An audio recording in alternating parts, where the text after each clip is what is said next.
রাজনীতিকের বিকল্প খোঁজা ক্ষতিকারক মত ডক্টর আলী রিয়াজের ৭০ অনুচ্ছেদ সংশোধন ও প্রধানমন্ত্রীর ক্ষমতা হ্রাসের সুপারিশ করবে সংবিধান সংস্কার কমিশন। দেশ রাজনীতিবিদরাই চালাবে, এটার কোনো বিকল্প নেই। এর যে কোনো বিকল্প আসলে গণতান্ত্রিক নয়, ক্ষতিকারক দেশে। হিমেল হাওয়ায় বেড়েছে শীতের দাপট, দুর্ভোগে ছিন্নমূল মানুষ। রাতে ঘন কুয়াশায় দুর্ঘটনার শঙ্কা নিয়ে চলছে যানবাহন। ঠান্ডা তো রাত্রে লাগে, দিনের বেলা তো 2 দিন খুব ঠান্ডা ছিল। কয়টা কম্বল খেতাঘাত দিয়ে সুইচ মুখ নিন্দে ধরে না, থর করে কাঁপতে নেকসম। কুয়াশার কারণে তাদেরকে দেখা যায় না, অনেক সময় এই কারণে দুর্ঘটনাগুলো বেশি হচ্ছে। রাজধানীর মতো নারায়ণগঞ্জের মোড়ে মোড়ে অস্ত্র নিয়ে ছিনতাইকারীদের মহড়া, ছুরিকাঘাতে প্রাণ গেছে বিশ্ববিদ্যালয় শিক্ষার্থীর। উদ্বিগ্ন ব্যবসায়ী ও সাধারণ মানুষ। তাদের হাতে এরকম বড় রামদা ছিল, চাইনিজ কুড়াল ছিল, তো তারা একটা মহড়ার মতো দিয়ে গেল। খুব সকালে যে সুযোগ পাইয়া রাস্তার ভিতরে তাদের কাছ থেকে সর্বহারা করে নেওয়া যাচ্ছে। এই ফুটাতে লোক ওরা হাত দিয়ে টাকা দেয়, ভিতর থেকে ওই মাদক আর কি ওরা কিনে নেয় এখান থেকে, ইয়াবা গাঁজা।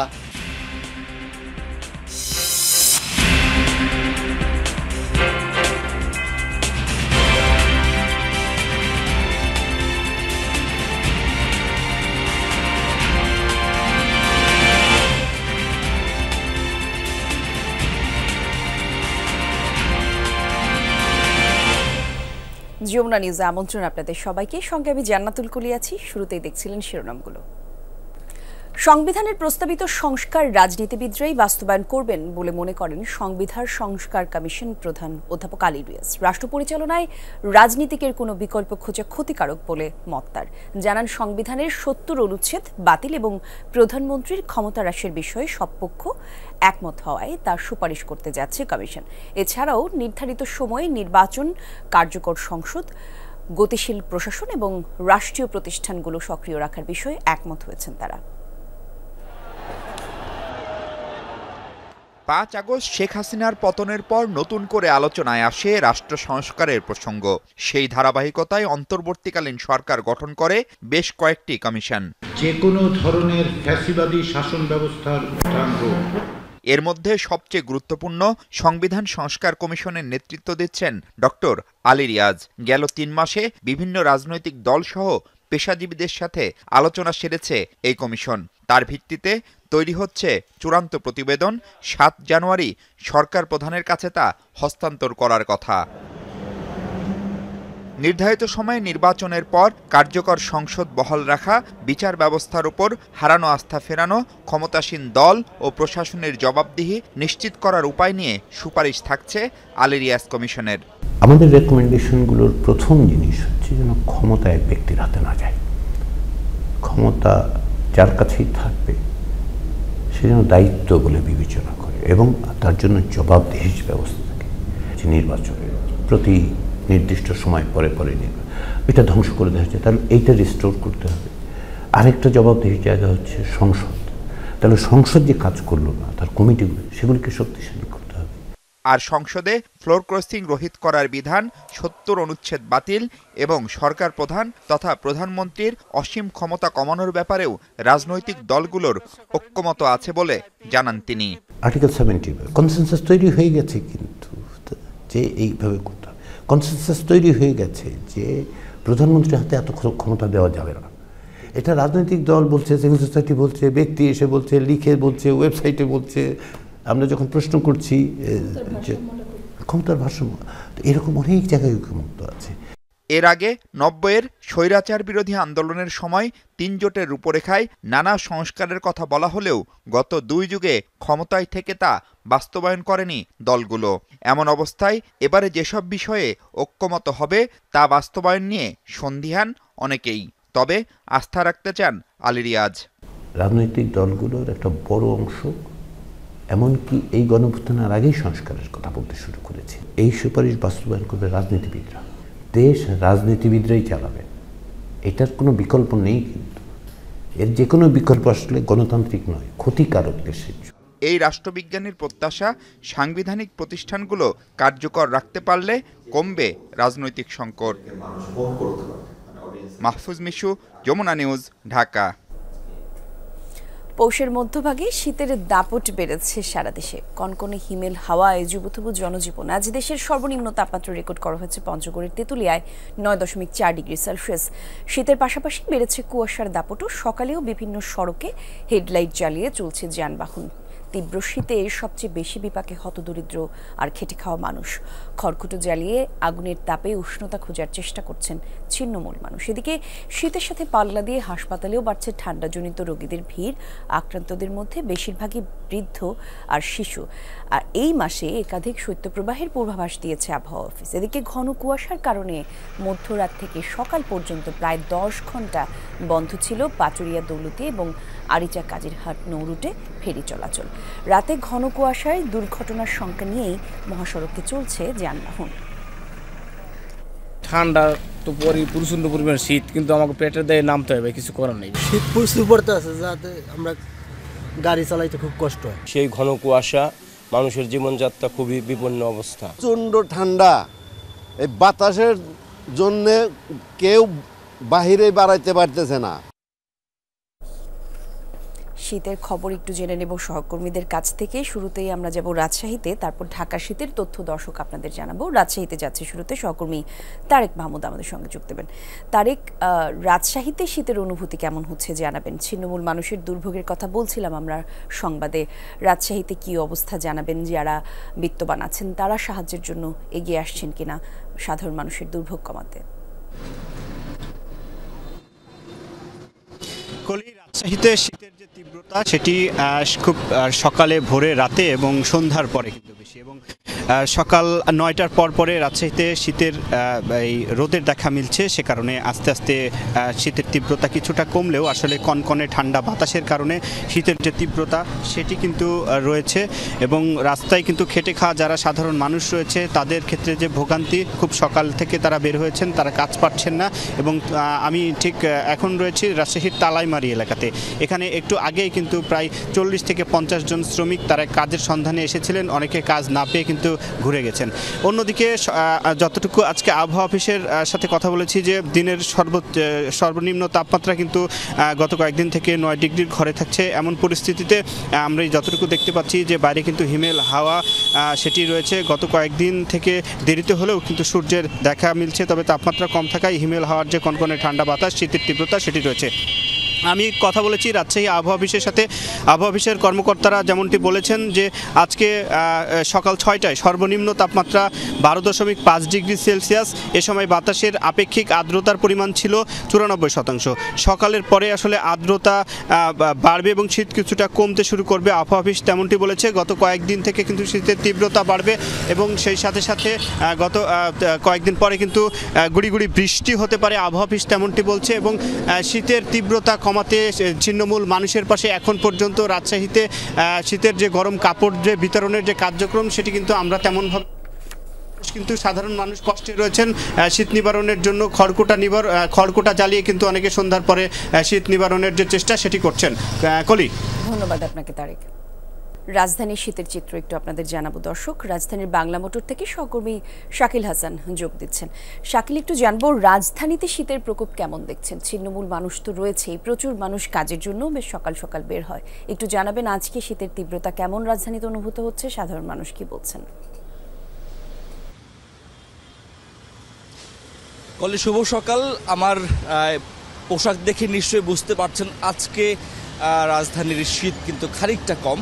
গত বৃহস্পতিবার এবং শুক্রবারে আমরা যে কোল্ড ওয়েভ দেখেছি সেটির তুলনায় আজকে তুলনামূলক তাপমাত্রা খানিকটা বেড়েছে। আজকে এখন পর্যন্ত আমার ফোনে তাপমাত্রা দেখাচ্ছে 18 ডিগ্রি সেলসিয়াস ঢাকায়। এখন সকাল 10:09 বাজে। তবে গতকাল ঠিক এই সময়টাতে আমরা যদি দেখি, আমি তাপমাত্রার যদি তুলনামূলক একটি বিশ্লেষণ করি, যে গতকাল ঠিক এই সময়টাতে আমি তাপমাত্রা দেখেছিলাম 15 ডিগ্রি সেলসিয়াস।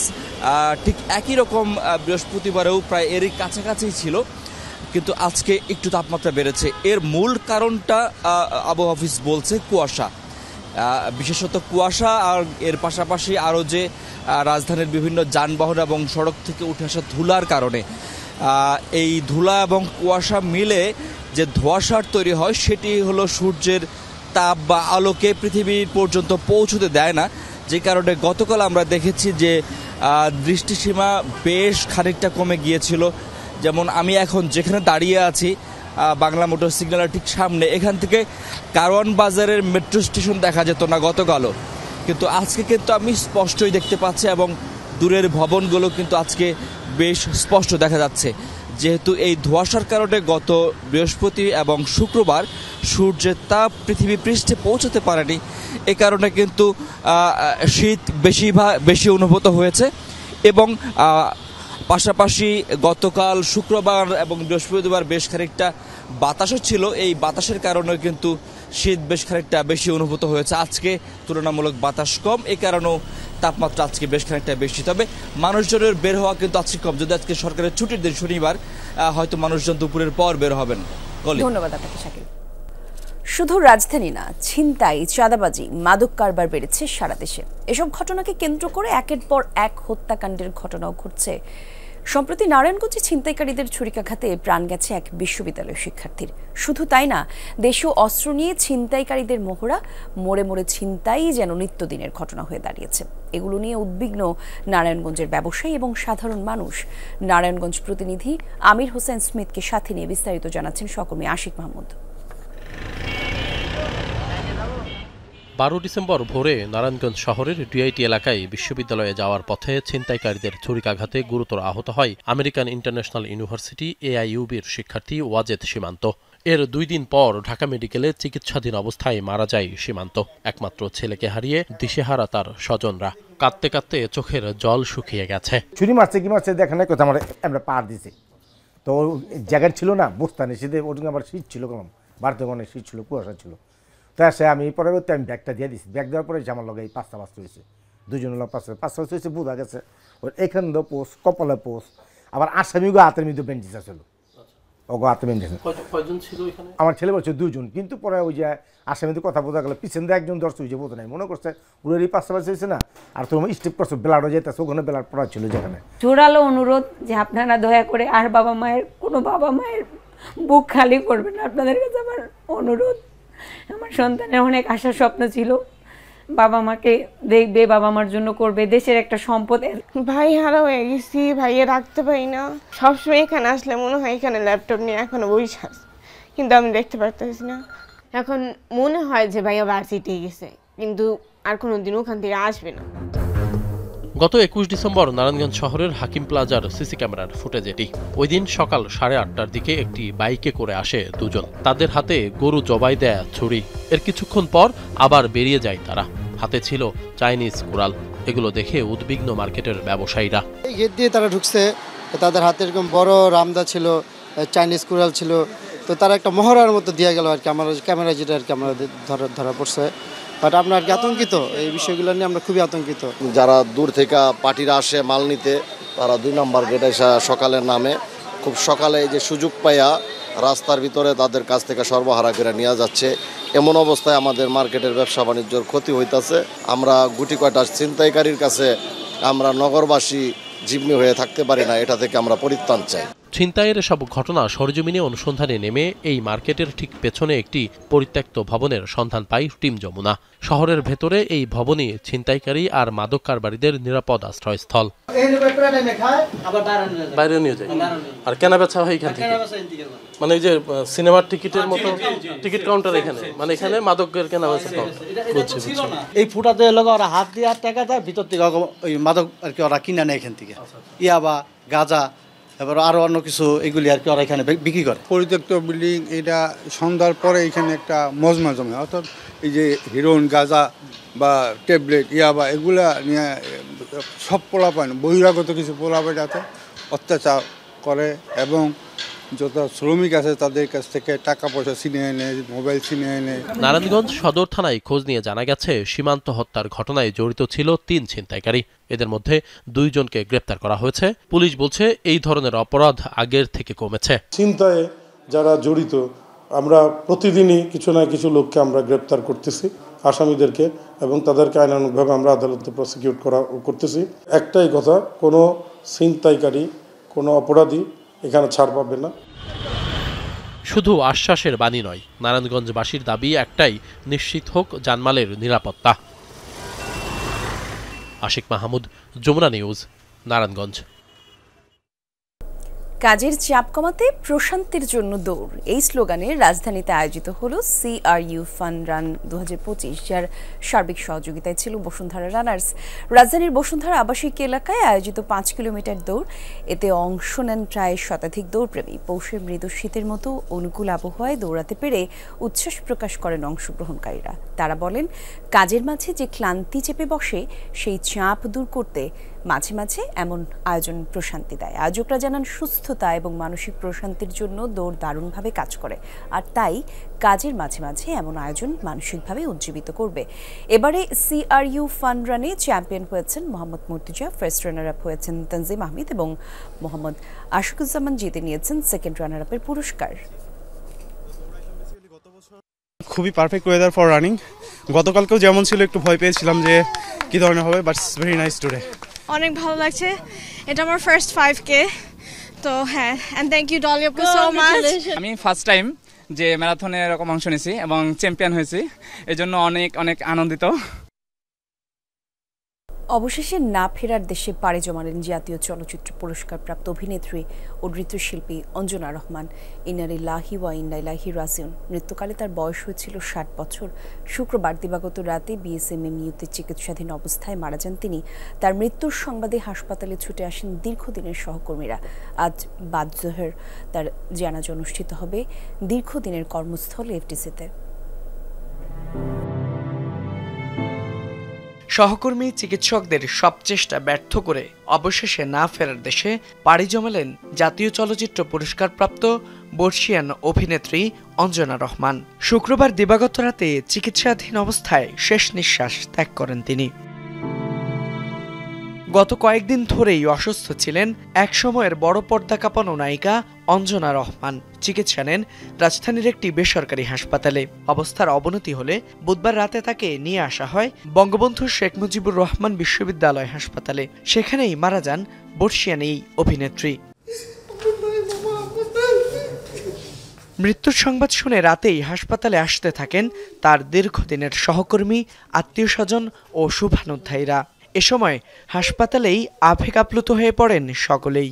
আমরা পৌঁছাতে পারি না, জয় ফোন করে বললো তোমরা ব্যাক করো ভাই, দিদি নাই। মানে এইটা আসলে এখন আমরা মেনে নিতে পারছি না। দিদি যে কী ছিল আমাদের মাঝখানে, আমার মনে এমন একজন মানুষ নাই যে তাকে ভালোবাসে না এবং সে ভালোবাসতো না।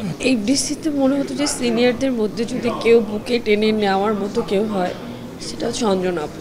চলচ্চিত্র শিল্পী সমিতির সভাপতি মিশা সদাগর জানান, তার স্বজনদের সাথে আলোচনা করেই শনিবার বাদ জোহর বাংলাদেশ চলচ্চিত্র উন্নয়ন কর্পোরেশন FDC-তেই তার নামাজের জানাজা অনুষ্ঠিত হবে। পরে পরিবারের সিদ্ধান্তেই দাফন করা হবে এই গুণী অভিনেত্রীকে।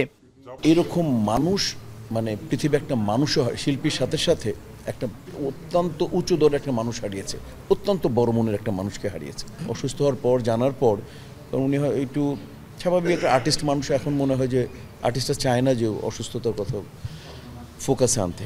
তো আমরা অনেক পরে জেনেছি, জানার পর তো আমরা আমাদের বেস্ট ট্রাই করলাম একেবারে। নায়িকা অঞ্জনা বাংলাদেশের চলচ্চিত্রের পাশাপাশি আন্তর্জাতিক অঙ্গনেও বেশ সুপরিচিত ছিলেন। নৃত্যশিল্পী থেকে নায়িকা হয়ে সর্বাধিক যৌথ প্রযোজনা এবং বিদেশি সিনেমায় অভিনয় করা একমাত্র দেশীয় চিত্রনায়িকাও তিনি। এ পর্যন্ত 3 শতাধিক সিনেমায় অভিনয় করেছেন তিনি। পরিণীতা ও গাংচিলে অভিনয়ের জন্য 2 বার জাতীয় চলচ্চিত্র পুরস্কারও পেয়েছেন অঞ্জনা রহমান। ফয়সাল মাহমুদ, যমুনা নিউজ, ঢাকা। বাংলাদেশের ক্ষমতাচ্যুত প্রধানমন্ত্রী শেখ হাসিনাকে ফেরত দেওয়ার বিষয়ে এখনো কোনো মন্তব্য করতে রাজি নয় ভারত। শুক্রবার দেশটির পররাষ্ট্র মন্ত্রণালয়ের মুখপাত্র রণধীর জয়সওয়াল বলেন, শেখ হাসিনার প্রত্যর্পণ ইস্যুতে বাংলাদেশ সরকারের চিঠি পাওয়ার কথা গত সপ্তাহেই জানানো হয়েছে। এর বাইরে আর কিছুই বলার নেই তাদের। পররাষ্ট্র মন্ত্রণালয়ের এই ব্রিফিংয়ে তুরস্কের একটি প্রতিষ্ঠান থেকে বাংলাদেশের সামরিক ট্যাঙ্ক কেনার খবর নিয়েও প্রশ্ন ওঠে। আর এই বিষয়ে ভারতের এই মুখপাত্র জানান, প্রতিবেশীদের সব পদক্ষেপের উপরই নজর রাখে ভারত। নয়াদিল্লি গণতান্ত্রিক, শান্তিপূর্ণ এবং প্রগতিশীল বাংলাদেশ দেখতে চায় বলে জানান তিনি। দক্ষিণ কোরিয়ায় অভিশংসিত প্রেসিডেন্ট ইয়ন সুক হিওলের গ্রেফতারের ব্যর্থ হওয়ায় ব্যাপক বিক্ষোভ হয়েছে। শুক্রবার রাতে প্রেসিডেন্টের বাসভবনের সামনে বিক্ষোভ করেন শত শত মানুষ, সাথে ছিল বিভিন্ন প্লেকার্ড। এই সময় ইয়ন সুক হিওলের গ্রেফতারের দাবি জানান তারা। অভিশংসিত প্রেসিডেন্টের গ্রেফতার ইস্যুতে কয়েকদিন ধরেই উত্তপ্ত দক্ষিণ কোরিয়ার রাজনীতি। শুক্রবার তদন্ত কর্মকর্তা, পুলিশ এবং কৌশলী সহ 150 জনের টিম তাকে গ্রেফতার করতে গেলে তার সমর্থকরা বাধা দেয়। পাশাপাশি বাসভবনে থাকা নিরাপত্তা বাহিনীর সদস্যরাও বাধা দিলে পিছু হটে কর্তৃপক্ষ। পরে গ্রেফতার অভিযান স্থগিত করা হয়। এর আগে হিওলের বিরুদ্ধে গ্রেফতারি পরোয়ানা জারি করেন সিউলের একটি আদালত।